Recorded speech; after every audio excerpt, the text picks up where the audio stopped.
Hello friends, स्वागत है आपके अपने यूट्यूब चैनल टारगेट एग्जाम पास पर। फ्रेंड्स, आज मैं आप लोगों को बताने वाला हूं जीके के टॉप 50 क्वेश्चन के बारे में, जो किसी न किसी एग्जाम में पूछे हुए प्रश्न है दोस्तों। और जितने भी प्रश्न हैं सभी सिलेक्टेड है और इम्पोर्टेंट है, तो इसलिए वीडियो के अंत तक बने रहिएगा। तो चलिए शुरू करते हैं आपके फर्स्ट क्वेश्चन से। फर्स्ट क्वेश्चन कर रहा है, विश्व के सबसे ऊंचे पर्वत का निर्माण किस हलचल के दौरान हुआ है? विश्व के सबसे ऊंचे पर्वत का निर्माण किस हलचल के दौरान हुआ है? अल्पाइन हलचल के दौरान हुआ है।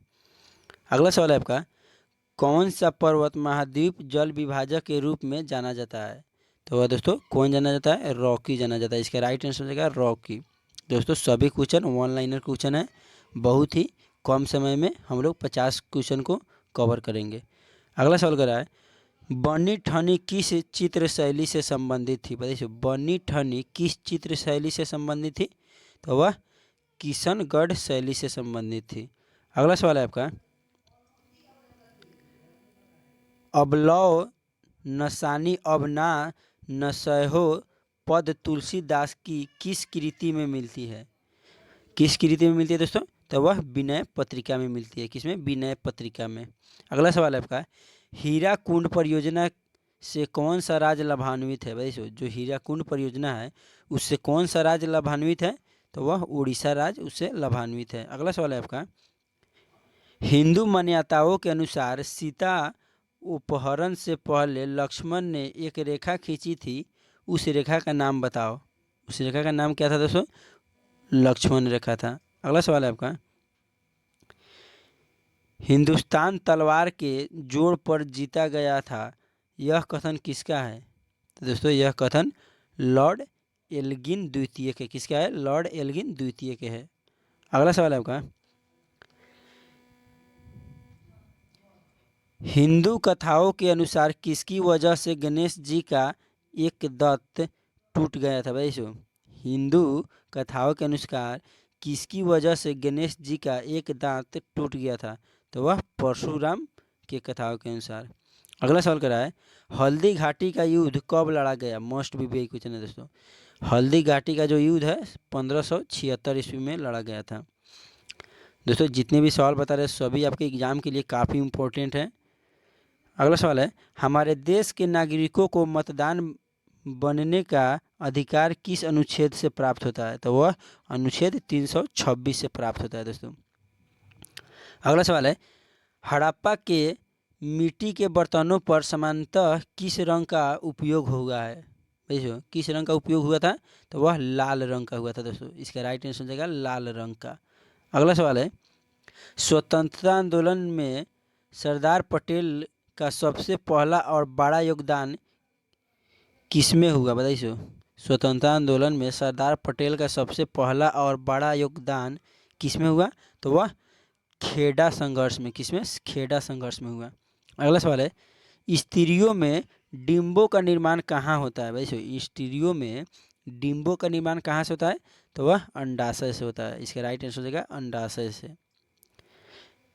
अगला सवाल है, सांझी पूजन किसके द्वारा किया जाता है? भाई सांझी पूजन जो है कुंवारी कन्याओं के द्वारा किया जाता है सांझी पूजन। नेक्स्ट क्वेश्चन है, सिलेक्ट या हाईलाइट करने के लिए अक्सर खाली स्थान का प्रयोग किया जाता है। भाई सिलेक्ट करने के लिए या हाईलाइट करने के लिए किस चीज़ का प्रयोग किया जाता है? तो माउस का प्रयोग किया जाता है। अगला सवाल है, सूर्य किरणों द्वारा चिकित्सा विज्ञान की शाखा के अंतर्गत आती है। भाई सूर्य किरणों द्वारा चिकित्सा विज्ञान की किस शाखा के अंतर्गत आती है? तो वह हेलियोथेरेपी के अंतर्गत आते हैं। अगला सवाल कर रहा है, सुभाष चंद्र बोस का उपनाम क्या था? दोस्तों यहाँ पे 100 होना चाहिए, जो जॉय दिख रहा है यहाँ पे बोस होना चाहिए। सुभाष चंद्र बोस का उपनाम क्या था? दोस्तों मिस प्रिंट हुआ है, यानी मिस्टेक से लिखा गया है। इसका राइट आंसर हो जाएगा नेताजी। सुभाष चंद्र बोस का उपनाम क्या था? नेताजी। अगला सवाल है, सीसा अयस्क मुख्यतः किस खनिज से प्राप्त होता है? तो वह दोस्तों गैलेना से। किससे? गैलेना से प्राप्त होता है। अगला सवाल है, सिख धर्म का धर्म ग्रंथ क्या है? भाई सिख धर्म का धर्म ग्रंथ क्या है? गुरु ग्रंथ साहिब। क्या है दोस्तों? गुरु ग्रंथ साहिब। अगला सवाल कर रहा है, सार्क कब स्थापित किया गया था? मोस्ट विवेक क्वेश्चन है दोस्तों। सार्क कब स्थापित किया गया था? तो वह 1985 में स्थापित किया गया था। अगला सवाल है आपका, सामाजिक गतिशीलता को समक्ष एवं उदग्र में विभाजित करने वाले विद्वान कौन थे? तो वह सोरोकिन थे। कौन थे? सोरोकिन। अगला सवाल है आपका, सांगपो नदी किस राज्य से होकर भारत में प्रवेश करती है? भाई सांगपो जो नदी है किस राज्य से होकर भारत में प्रवेश करती है? तो वह अरुणाचल प्रदेश से होकर भारत में प्रवेश करती है। अगला सवाल है आपका, सर्वाधिक महिला साक्षरता दर वाला राज्य कौन सा है दोस्तों? तो वह केरल है दोस्तों। सबसे अधिक साक्षरता वाला राज्य कौन है? केरल है दोस्तों। और एक क्वेश्चन और बता दें दोस्तों, पूछेगा मसालों का बगीचा किसे कहते हैं? तो वो भी केरल को ही बताइएगा। अगला सवाल है आपका, सरौता किस श्रेणी का उत्तलक है? भाई जो सरौता है वह किस श्रेणी का उत्तलक है? तो वह द्वितीय श्रेणी का उत्तलक है। अगला सवाल है आपका, समुद्रों में बिछाई जाने वाली बारूदी सुरंग क्या कहलाती है? क्या कहलाती है दोस्तों? तो वह मैग्नेटिक माइंस कहलाती है। क्या कहलाती है? Magnetic mines. अगला सवाल है, समस्त रेडियो एक्टिव पदार्थ क्षय होने के पश्चात किसमें अंतिम रूप से बदल जाते हैं? तो वह शीशा में दोस्तों अंतिम रूप से बदल जाते हैं। दोस्तों वीडियो अगर पसंद आ रहा होगा तो वीडियो को लाइक कर दीजिएगा, और चैनल पर पहली बार आए हैं तो चैनल को सब्सक्राइब कर लीजिए, ताकि ऐसा ही इंटरेस्टिंग जीके आपके लिए लेकर आता रहूँगा और आपके कॉम्पिटिटिव एग्जाम की तैयारी कराता रहूँगा। अगला सवाल है, सबसे बड़ा एंजियोस्पर्म पौधा कौन सा है? भाई सबसे बड़ा एंजियोस्पर्म पौधा कौन सा है? तो वह है यूकेलिप्टस। क्या है दोस्तों? यूकेलिप्टस। अगला सवाल कर रहा है, सफ़ेद रण किस राज्य में स्थित है? भाई जो सफ़ेद रण है वह किस राज्य में स्थित है? तो वह गुजरात में स्थित है दोस्तों। किस राज्य में? गुजरात में। अगला सवाल कर रहा है, आइन ए अकबरी की रचना किसने की? बताइए, आइन ए जो अकबरी है उसकी रचना किसने की? अबुल फजल ने। किसने किया? अबुल फजल ने। अगला सवाल है आपका, अखिल भारतीय अस्पृश्यता संघ की किसने स्थापना की थी? भाई जो अखिल भारतीय अस्पृश्यता संघ जो था उसका स्थापना किसने की थी? महात्मा गांधी ने। किसने किया था? महात्मा गांधी। अगला सवाल है, प्रत्येक वस्तु प्रतीक्षा कर सकती है परंतु कृषि नहीं, यह किसकी उक्ति है? तो यह जवाहरलाल नेहरू की उक्ति है। अगला सवाल है आपका, सत्यनारायण व्रत में किस भगवान को सत्यनारायण के रूप में जाना जाता है? मोस्ट विवेक क्वेश्चन है, यह पूछा हुआ प्रश्न है। तो इसका राइट आंसर हो जाएगा विष्णु के रूप में। किसके रूप में? विष्णु के। अगला सवाल है, भारत के दौरे पर आने वाला पहला अमेरिकी राष्ट्रपति कौन था? तो वह डी आइजनहावर। कौन था दोस्तों? D Eisenhower. अगला सवाल है, वेग कैसी राशि है? जो वेग है दोस्तों कैसी राशि है? तो वह सदिश राशि है वेग। अगला सवाल है, कौन सा विषय अर्थशास्त्र में वर्णित है? भाई कौन सा विषय अर्थशास्त्र में वर्णित है? तो वह राजनीतिक जो है अर्थशास्त्र में वर्णित है। अगला सवाल है आपका, बिहू किस राज्य का मुख्य पर्व है? भाई बिहू किस राज्य का मुख्य पर्व है?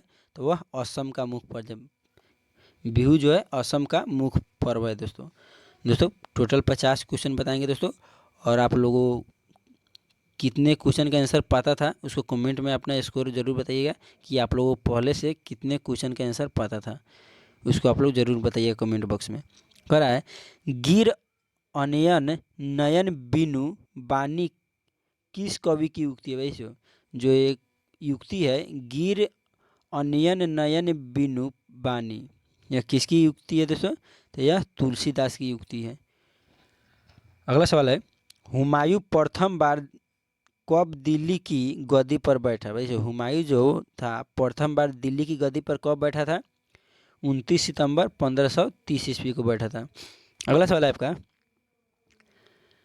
हिंदू मान्यताओं के अनुसार कौन सा त्यौहार भगवान कृष्ण के जन्मोत्सव के रूप में मनाया जाता है? तो वह जन्माष्टमी दोस्तों कृष्ण के जन्म के रूप में मनाया जाता है। अगला सवाल है आपका, हिंदुस्तान समाचार की स्थापना कब हुई थी? भाई हिंदुस्तान जो समाचार है उसकी स्थापना कब हुई थी?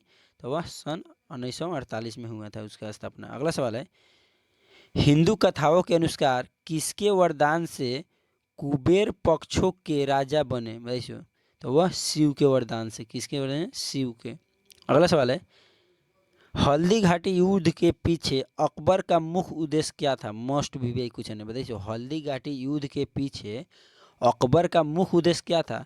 तो उनका उद्देश्य था दोस्तों राणा प्रताप को अपने अधीन लाना। कि क्या था? राणा प्रताप को अपने अधीन लाना। अगला सवाल करा है, हमारे देश में भुगतान हेतु चेक उसके जारी करने की तारीख से कितनी महीना के लिए वैध रहता है? तो वह 6 महीने के लिए दोस्तों वैध रहता है।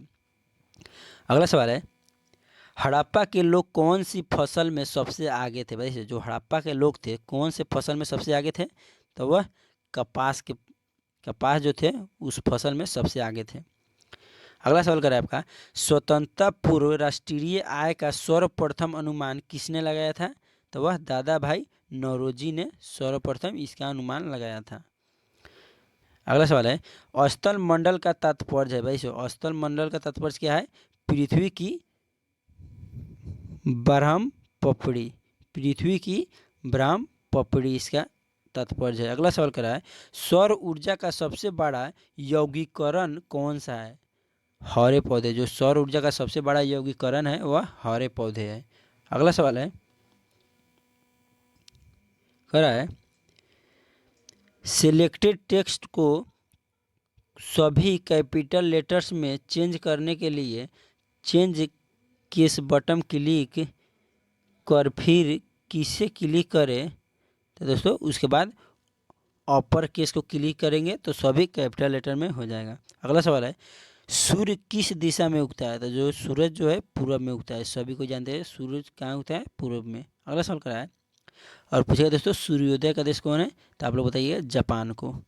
अगला सवाल है, सुरक्षा परिषद के अस्थायी देशों को कितने वर्षों के लिए चुना जाता है?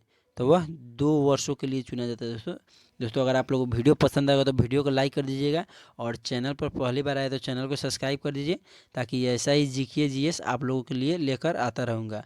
आज के लिए इतना ही, मिलते हैं कल के अगले वीडियो में। जय हिंद, जय भारत।